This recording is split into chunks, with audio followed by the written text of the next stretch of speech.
Exercițiul îl face pe maestru. Acolo unde există o intenție, există și un drum. Copiii și omul beat spun adevărul. Cine suflă în foc, îi sar scânteile în ochii săi. O cauză rea are nevoie de multe cuvinte pentru a convinge. A te schimba și a te schimba în bine sunt două lucruri total diferite. Din blana ariciului nu se face pieptar. Cine își scaldă mâinile în sânge și le va spăla în lacrimi. Cine începe mai multe lucruri odată, nu reușește să le ducă la bun sfârșit pe toate. Dumnezeu a făcut să crească o plantă pentru fiecare boală, cu excepția prostiei. Ora dimineții are aur în gură. O țară poate fi judecată după calitatea citatelor. Împotriva dragostei n-a crescut nicio buruiană de leac. După furtună vine vremea bună. Promisiunile generează datorii, iar datoriile generează promisiuni. Ordinea este jumătate din viață. Nuntă timpurie, dragoste îndelungată. Cine nu spune nimic, nu gândește mai puțin. 3 lucruri intră într-o casă fără să fie anunțate: datoriile, bătrânețea și moartea. Minciunile au picioare scurte. Dumnezeu ne-a dat nucile, dar nu le și sparge. Este mai bine să te încrezi în ochii tăi, decât în urechi. Totul are un sfârșit, doar cârnațul are 2. Cine învață de la altul e un hoț cinstit. Cel înțelept iartă insultele la fel de ușor cum ingratul uită binele care i s-a făcut. Încet și bine. Mulți bucătari strică terciul. Mâncarea mai puțină seara face viața lungă.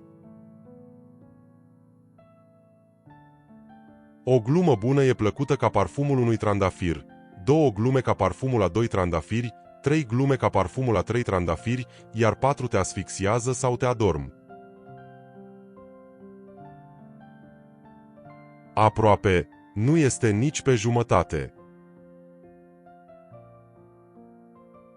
Un război mare lasă țara cu 3 armate, o armată de invalizi, o armată de îndoliați și o armată de hoți. Tot ce este bun vine de sus, de la Dumnezeu.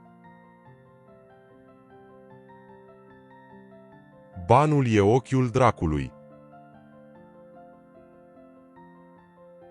Întotdeauna sunt necesare numai 3 pahare, primul pentru sănătate și bună dispoziție, al doilea pentru creație și înțelepciune și al treilea pentru somn și odihnă.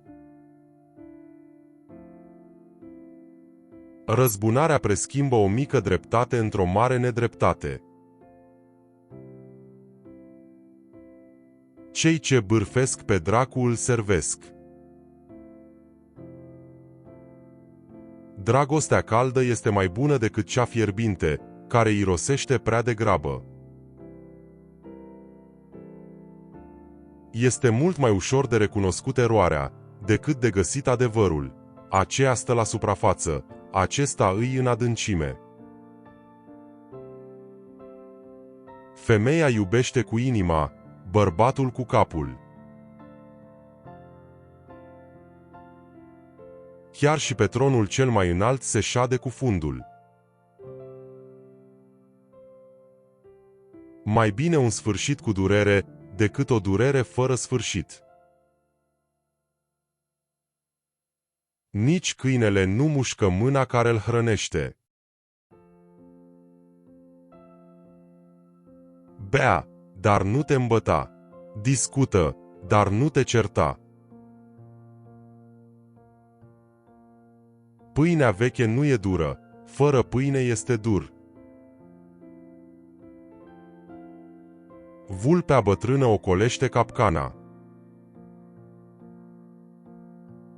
Rațiunea este nucleul dreptului și sufletul legii. Plătește mai bine brutarului ca doctorului.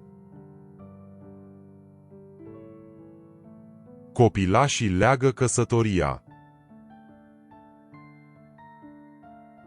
Cel care le dă lecții copiilor învață mai mult decât ei.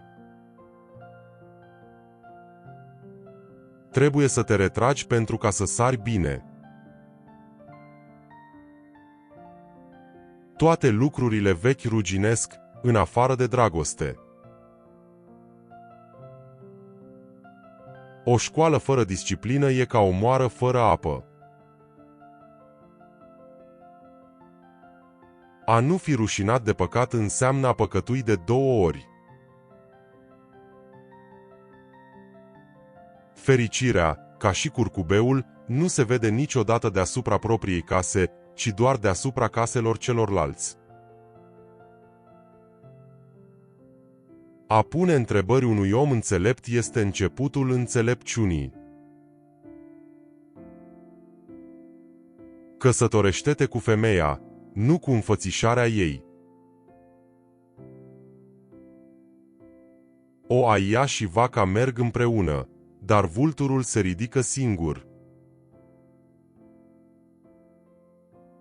Toți trăim din roadele pământului, chiar dacă stăm pe trepte diferite.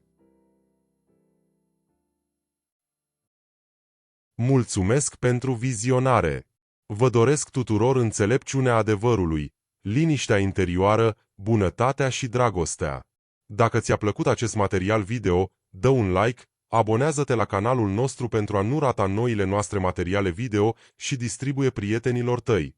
Și te rog, scrie în comentarii, ne interesează foarte tare, părerea ta și care citat ți-a plăcut mai mult. Ne vedem data viitoare pe canalul Citate de Înțelepciune.